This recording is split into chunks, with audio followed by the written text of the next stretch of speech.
Good morning to all of you. Thank you so much, ma'am, for taking out time. Today's morning, we have with us our chief guest of the day, Ms. Meeta Ravilochan, who's been gracious enough to accept this invite and discuss aspects related to G20 and Y20 and what would be the role of the governance in a democratic setup.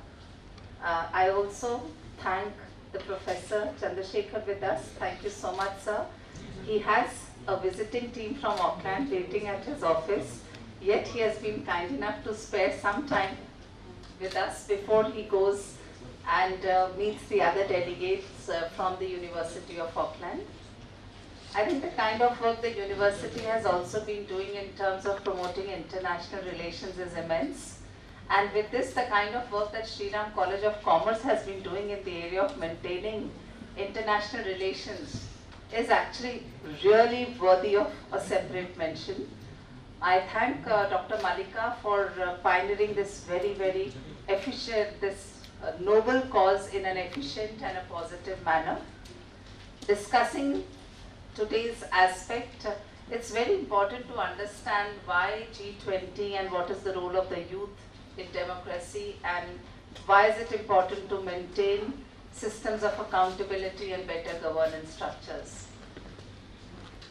All of us always try to optimize our personal benefits. It is a rational behavior, optimizing your own self. In economics, our fundamental assumption always is self-optimization.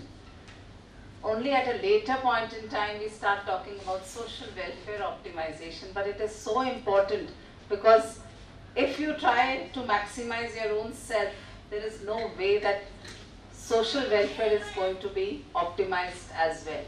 So if you are aspiring for growth which is inclusive as well as sustainable, it is important for each one of us to start thinking of a future where we can share the future with us. So Vasudhaiva Kutumbakam, the very tagline of G20 which talks about one earth, one family and one future, is basically relying on the role of the youth as well, because the shared future is something which is more important from the perspective of the youth. For 20-30 years more, most of the resources are going to be there, we will survive. But the question is, what about the youth who are just in the 20s and have so much more to live, and the children that you are going to give birth to and the new generation which will come up? Are we thinking adequately about the future sustainability? With conflicts and climate change being at the forefront, what is it that is required so that we can all very proudly say we left something positive for the future generations as well and did not consume all the natural resources and other resources which were made available to us, because exploitation of resources is not desirable from a sustainable angle. So my humble submission to the youth of the country, youth of Sri Ram College of Commerce, start thinking in a more holistic manner. I know you are already thinking, but please scale it up. Scalability is important and the role of the youth is immense.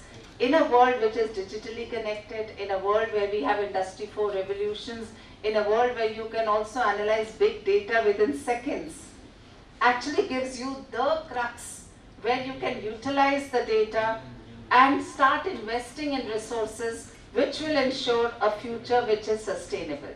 And if you look at the wonderful logo of G20, the lotus, the basic ethos of the lotus is we continue to strive despite the challenges.